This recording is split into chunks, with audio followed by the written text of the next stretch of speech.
Galera, a partir desse momento, a Tá? gente vai ter Desculpa. a nossa gravação. A Sara deu aí um bom dia a todos e todas também. Galera, eu vou estar fazendo a revisão para minha prova, que vai ser na quarta-feira, para vocês poderem assistir posteriormente, tá bom? Então, galera, o que acontece? Minha prova ela vai ter dois eixos bem definidos, tá bom? Primeiro eixo bem definido que eu falo para vocês é o eixo que a gente fala que é o eixo de dinâmica. Então, o que acontece? A primeira parte ela vai tratar ali diretamente essa área que é a área da dinâmica. E nesse caso a gente vai trabalhando a dinâmica que é a dinâmica newtoniana, tudo bem? Então a gente vai estar trabalhando a dinâmica que é a dinâmica de Newton, tá? Galera, a primeira coisa que a gente tem que entender ali para tratar essa dinâmica de Newton. Primeiro a gente tem que lembrar qual que é a definição do que é um vetor e o que é um escalar. Na física, grandezas são chamadas de grandezas escalares. São grandezas que obrigatoriamente fazem sentido se ela tiver apenas um número e a unidade de medida dela. Se tiver um número e unidade de medida e já fazer sentido, tá ótimo, é uma grandeza que é uma grandeza escalar. Gente, exemplo clássico, tá? Que a gente pode falar de uma grandeza que é uma grandeza escalar, é o tempo, a temperatura. São grandezas escalares. Volume, área, são todas grandezas escalares.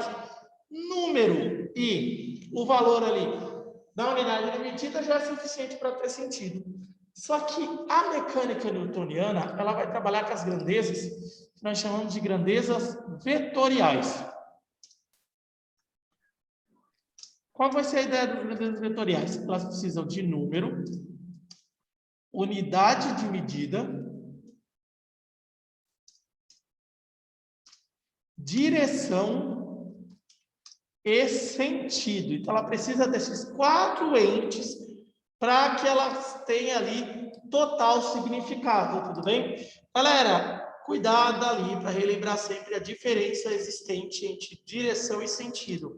Galera, direção existem duas: horizontal, que geralmente é representada pelo eixo X, e a direção que é a direção vertical, geralmente representada pelo eixo que é o eixo Y. Galera, ótimo. Direção a gente pegou ali a diferença entre elas. Agora o que vai ser sentido, tá? Sentido, tá, galera? Cada direção tem 2. Então, na horizontal, eu posso falar que é leste, oeste, ou positivo e negativo. Enquanto na direção que é vertical, eu vou ter ali o sentido, que é o sentido norte, ou sentido sul. Então, é para onde você está indo. Então, só toma cuidado nessa ideia aqui, tá bom? O que é direção e o que é sentido, tá bom? Galera, e sempre que eu tenho um vetor, existe uma maneira clássica de eu representar esse vetor.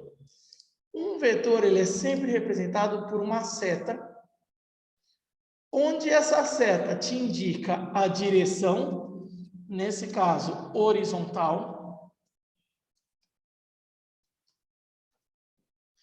Direção, nesse caso, horizontal. Ela determina o sentido. Nesse caso, o sentido que ele está tendo aqui é o sentido leste. O sentido que é o sentido leste. E aí ela marca o seu valor e a unidade de medida, geralmente em cima. Por exemplo, 5, que é o valor. E aí, newtons, que é a unidade de medida. Então, isso daqui ele está falando de uma força. Quando ele já está na sua direção bem definida, por exemplo, ou horizontal ou vertical, é fácil de lidar. O problema é, geralmente, quando eu tenho uma direção que é uma direção que ela é inclinada. Por exemplo, isso daqui, ó. Se ela estiver inclinada, aí o que acontece? Não tem como. Eu tenho que criar 2 eixos. Então, nesse caso, estou fazendo aqui um eixo, que é o eixo Y. Tenho que criar o eixo, que é o eixo X. Eu tenho esses 2 eixos sendo criados. Vamos clicando aqui, Y e X. E aí o que acontece? Obrigatoriamente eu vou ter que criar as componentes. Então, começo e cuidado aqui, tá? Deixa eu colocar aqui a primeira. Deixa eu voltar aqui minha câmera. Então, acontece, primeiro, tá, galera? Eu vou ter aqui a direção. Eu vou ter que trazer para a direção, que é a direção x. Então, esse vetor, que é o vetor f, ele vira um vetor agora, que é o vetor chamado de f de x. Então, aqui eu tenho f de x. E eu tenho que fazer essa mesma coisa com a direção y. E aí eu crio outro vetor também.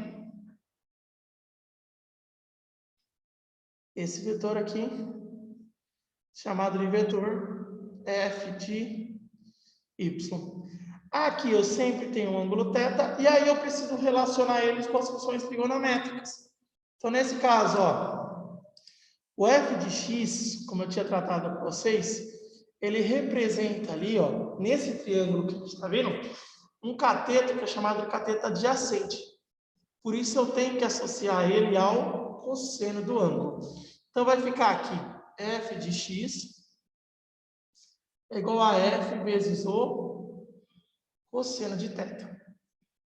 Agora já o fy, se você ver, ele vai ser rebatido aqui, ó.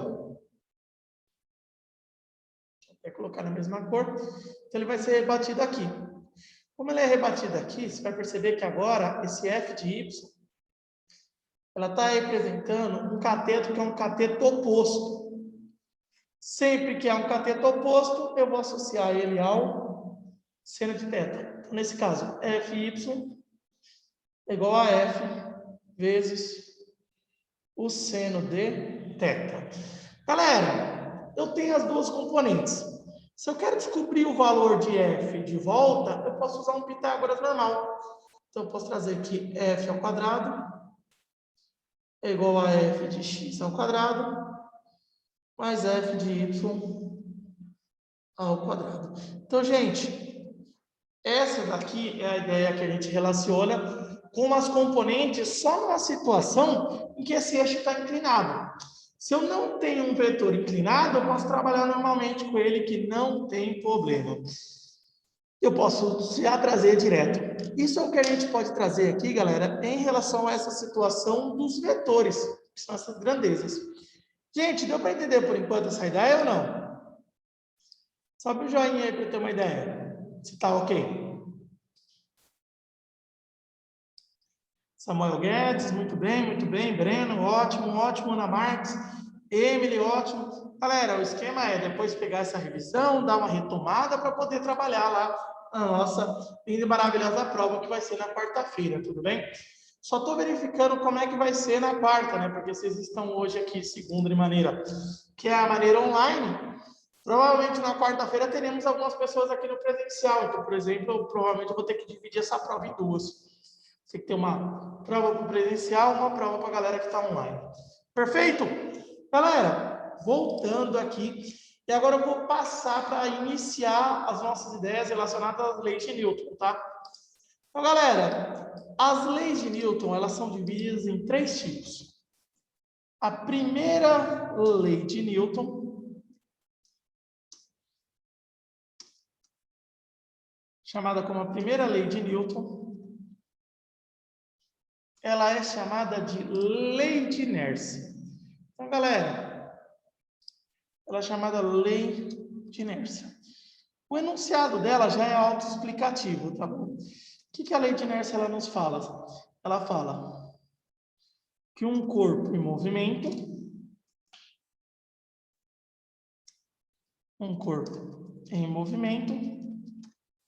mantém-se em movimento, enquanto um corpo parado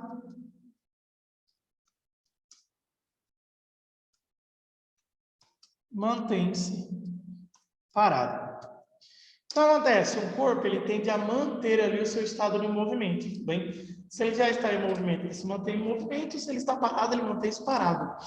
É isso aqui que explica a possibilidade de movimento.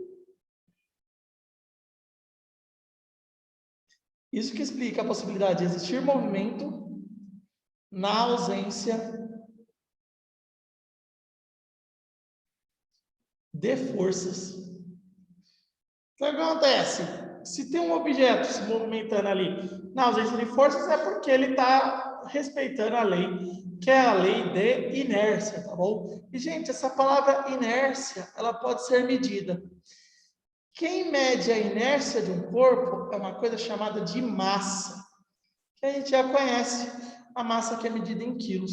Então, quando eu falo assim, um objeto ele tem 80 quilos de massa, e um outro objeto tem 60 quilos de massa, significa que o de 80 tem maior inércia, ou seja, maior resistência a alterar o seu movimento, do que um objeto que é o objeto de 60. Essa é a ideia que eu estou trazendo para vocês do que seria a tal da inércia, tá bom? Ela está relacionada a essa ideia. A segunda lei, tá, galera? Segunda lei de Newton.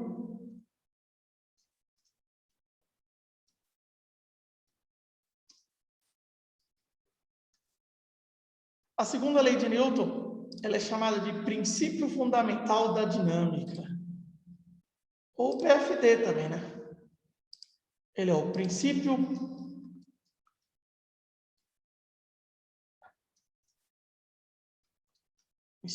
fundamental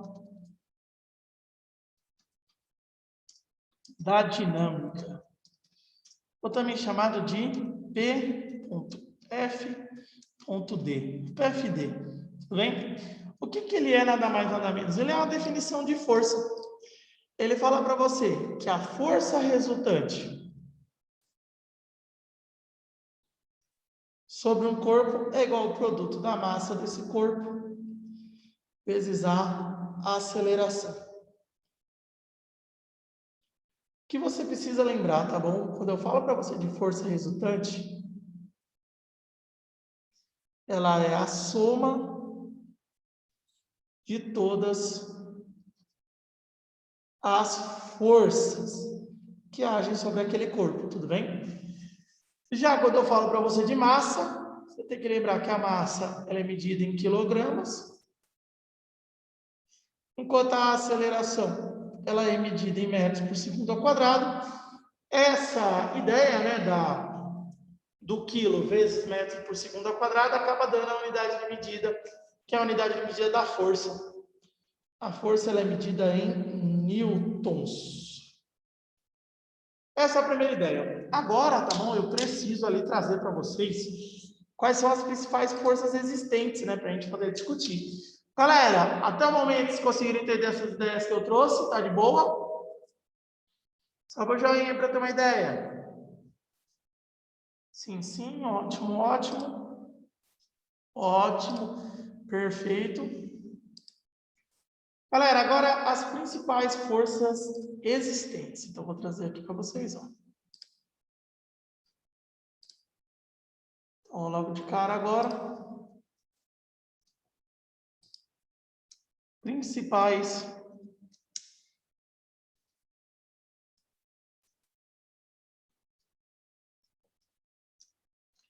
forças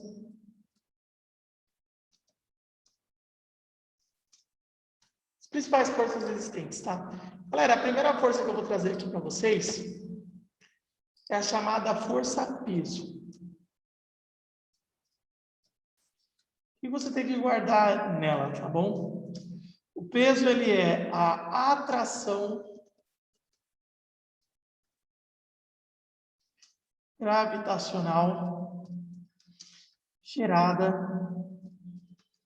pelo planeta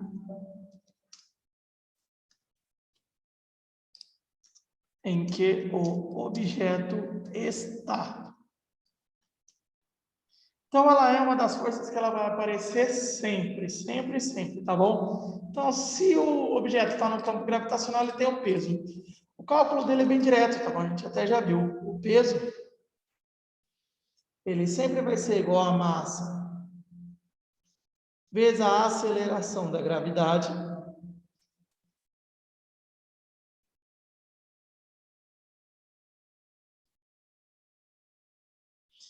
geralmente representado pela letra G, e da maioria das vezes, se estiver falando da Terra, o G na Terra é igual a 10 metros segundo ao quadrado. Você pode aproximar mais o seu exercício vai te dar, tá bom? Você nunca pode esquecer, tá bom? Que o peso sempre aponta para baixo. Isso é importante também. Outra força que tende a aparecer aqui é a normal. A normal, tudo bem? Ela sempre vai atuar em objetos apoiados. O que acontece? Sempre que você tem um objeto que está apoiado em uma superfície, tem normal. Aqui, ó, objeto apoiado, superfície, deixa eu marcar aqui para vocês. Então, surge aqui direto uma normal para cima. E aí, o que você tem que chamar a atenção? Que você não pode esquecer, tá bom? Essa normal sempre faz 90 graus com a superfície de apoio que ele está. Ó. Normal. Próxima força que tende a aparecer é a chamada tração. E aí, a tração, tá, galera? Sempre atua em cordas.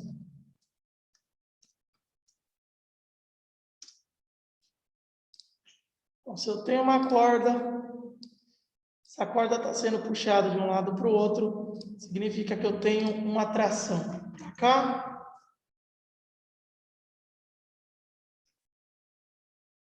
E tem outra tração com a tração para cá. Cuidado com a tração, tá bom? Porque ela sempre aparece em pares.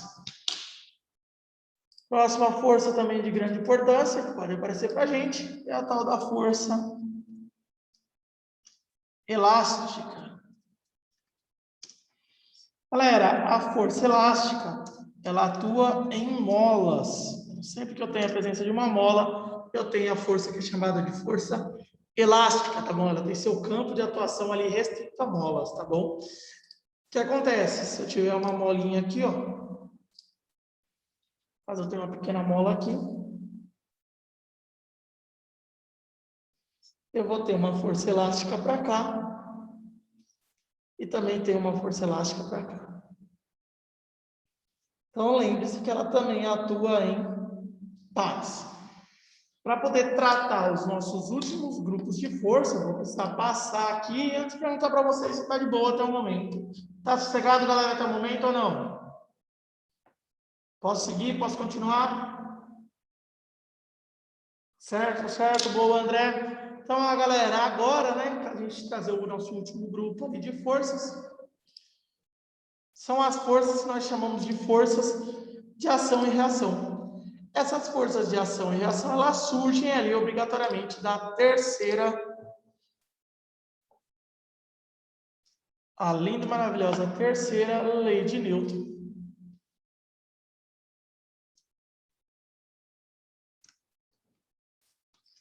A terceira lei de Newton, ela é chamada popularmente, né, ou mais conhecida inclusive como ação e reação. Ela estabelece para você que toda ação existe uma determinada reação. Coisas que você deve gravar sobre ação e reação, coisas extremamente importantes, tá bom? Primeira das coisas, tá bom? Ação e reação, você nunca pode esquecer, está falando sobre forças. Segunda coisa que você não pode esquecer sobre ação e reação é que elas surgem em pares. Terceira coisa, atuam em corpos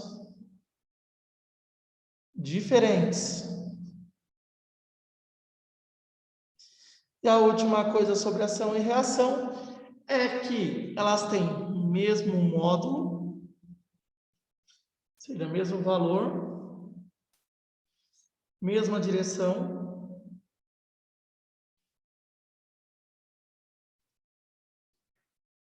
mas sentidos que são sentidos opostos. Então, esse é o terceiro grupo de forças ali mais comum, né? As forças que podem aparecer, que estão relacionadas à terceira lei de Newton. Agora, para você resolver qualquer exercício de lei de Newton, existe uma metodologia. A metodologia ela passa pela aplicação de certos passos. O primeiro passo é separar os corpos, enquanto o segundo passo reside em marcar as forças. O terceiro passo, ele passa por definir o referencial.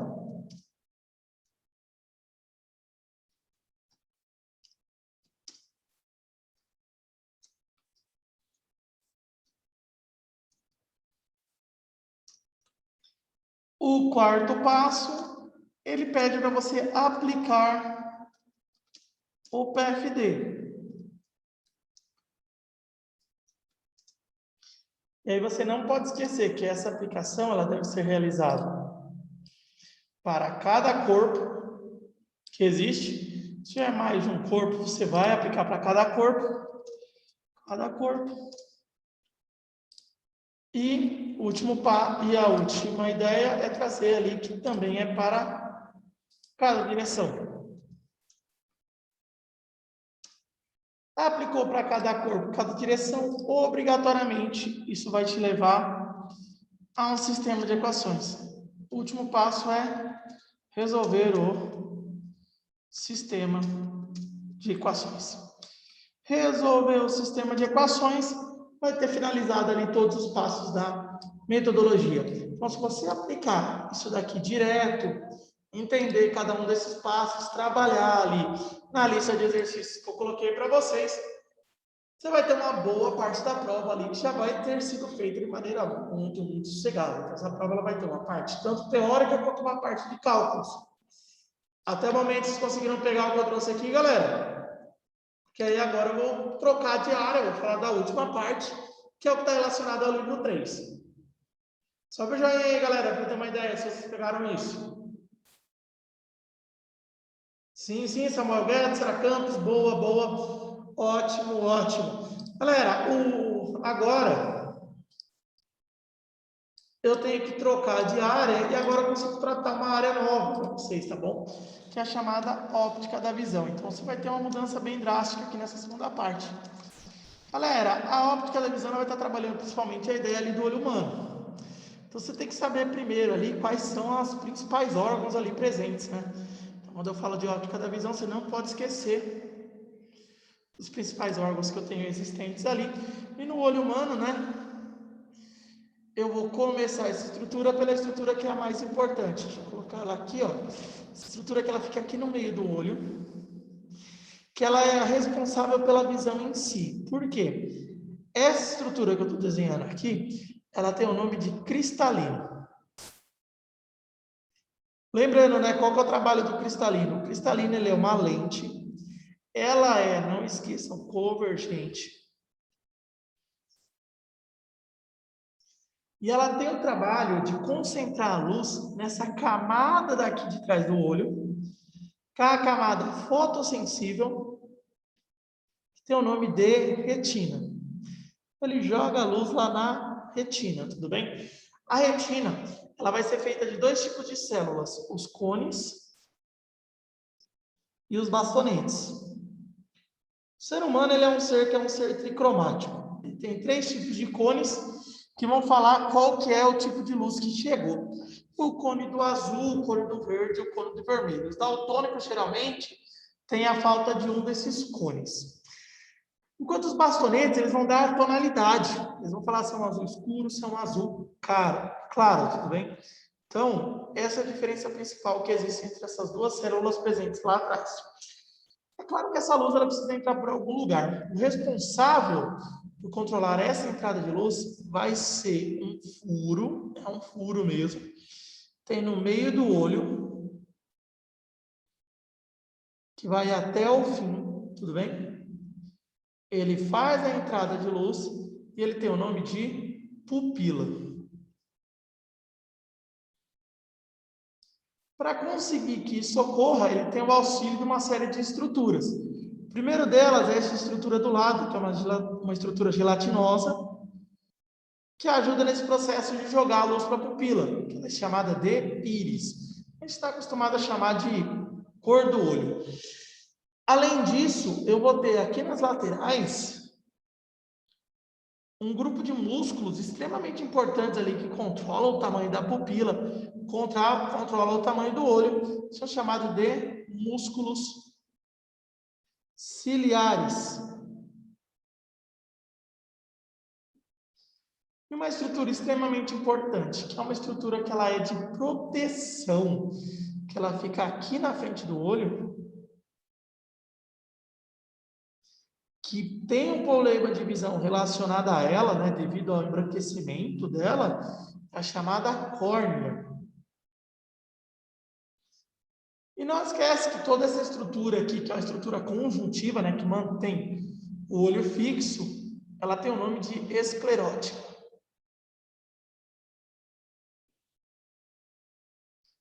Então, essas aqui são as nossas principais estruturas que a gente pode ter dentro do olho. Então, conhecer ali biologicamente as funções dela é extremamente importante. Depois dessa situação, aí a gente já pode começar a falar aqui das chamadas ametropias. As ametropias são chamados defeitos de visão. Uma visão que a gente fala que é uma visão normal, ela tem que realizar o seguinte serviço. Eu vou precisar que a luz ela entre no cristalino e forme-se uma imagem lá na retina. Então, se eu tenho um objeto aqui na frente, esse objeto ele tem que receber luz. Então, a luz vai ser refletida por esse objeto, vai entrar aqui nessa lente, que é uma lente convergente, e vai ser feita lá na retina. Aqui, atrás da retina, está sendo feita a imagem. Para eu falar que uma pessoa tem visão perfeita, eu preciso que essa imagem caia perfeitamente em cima da retina. As ametropias, a grande maioria delas vai estar relacionada a essa deformação do tamanho do olho que impede que ele caia lá. Uma primeira ametropia muito conhecida é a miopia. A miopia é a incapacidade de enxergar objetos longe.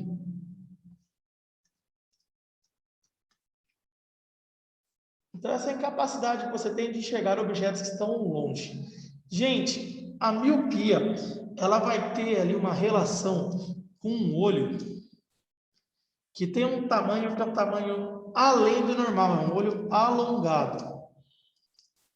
Como eu tenho um olho ali que ele vai ser um olho que ele é alongado, ou seja, ele é maior do que o tamanho normal, a imagem estará sendo feita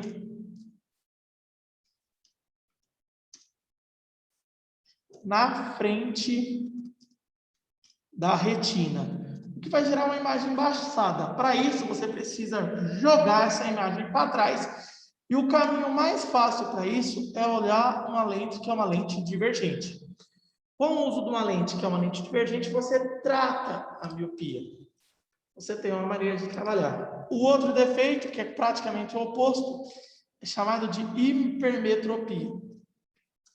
Geralmente, a hipermetropia ela é a incapacidade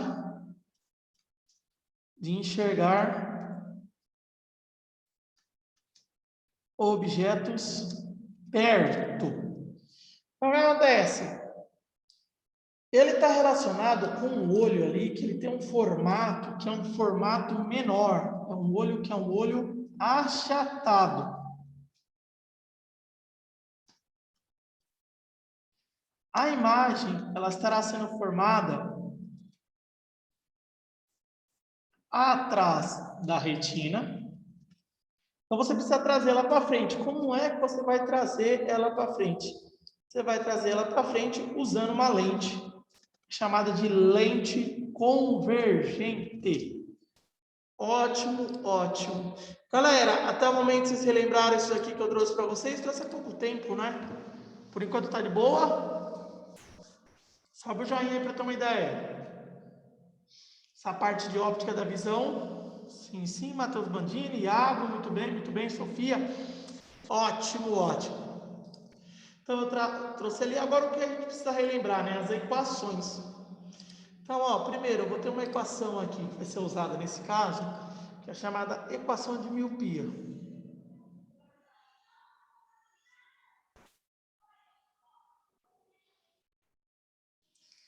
A equação, galera, que é chamada de equação de miopia, ela vai ser 1 sobre F é igual a 1 sobre o ponto remoto. Nesse caso, é a distância máxima que ele consegue enxergar bem. Depois daquilo, ele vai enxergar mal. Esse 1 sobre o F, ele vai ser chamado de dioptrias, que é o que a gente está acostumado a chamar de graus. Eu tenho 2 graus, 3 graus de miopia. Então, o que vai acontecer? Eu posso trazer aqui a dioptria é igual a 1 sobre o ponto remoto. Então, se você me der ali quantos graus você tem no óculos, automaticamente eu consigo saber até onde você enxerga bem. Já a equação de dioptria não, perdão. Equação de hipermetropia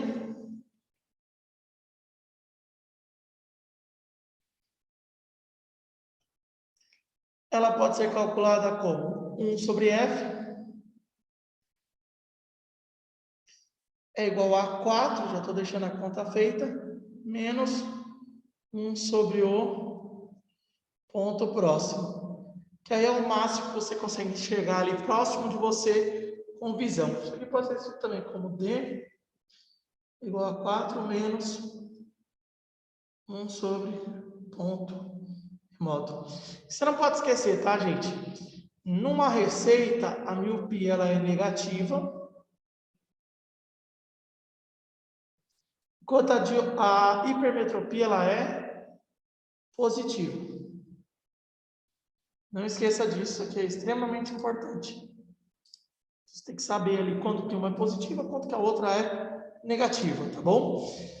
E o que acontece? Faltam agora apenas poucos defeitos de visão. Um deles é a chamada a vista cansada.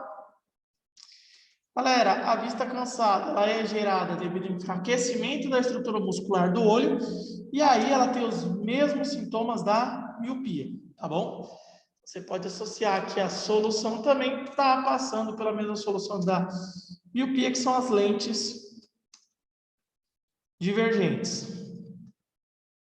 E sim, você pode ter vista cansada e hipermetropia ou ter vista cansada e miopia, o que deixa mais grave a sua situação. A próxima aqui é o chamado astigmatismo. O astigmatismo está relacionado a uma deformação no cristalino. Portanto, ele vai ser resolvido com lentes, são chamadas de lentes cilíndricas. E aí, geralmente, é um problema que ele é mais grave de ser tratado. As lentes são as lentes cilíndricas. E aqui a gente tem o astigmatismo, tudo bem? Deformação cristalina e tratada ali com lentes, são chamadas de lentes cilíndricas. Outro tipo de defeito, tudo bem? É a chamada catarata. Ela está ligada ao embranquecimento da córnea.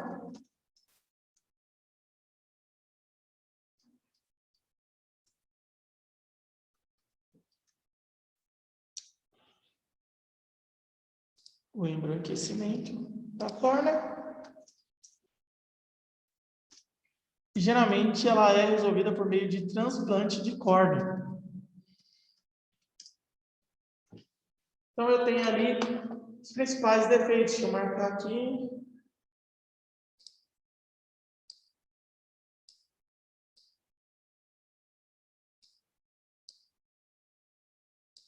E aí eu trouxe para vocês quais são os principais defeitos ali relacionados à visão, tudo bem? Você tem ali todos os defeitos possíveis, tá bom? Galera, tá aí a revisão para vocês. Isso é o que vai cair na minha prova, que vai ser na quarta-feira.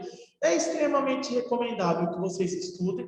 Qualquer tipo de dúvida, me mandem mensagem. Tem uma atividade lá no Google Classroom de leis de Newton que vocês devem realizar até a quarta-feira, porque é o prazo final para entregar ela, e ela é uma base para a minha prova. Então, se você conseguir fazer bem a atividade, você vai conseguir fazer bem a prova, senão, não.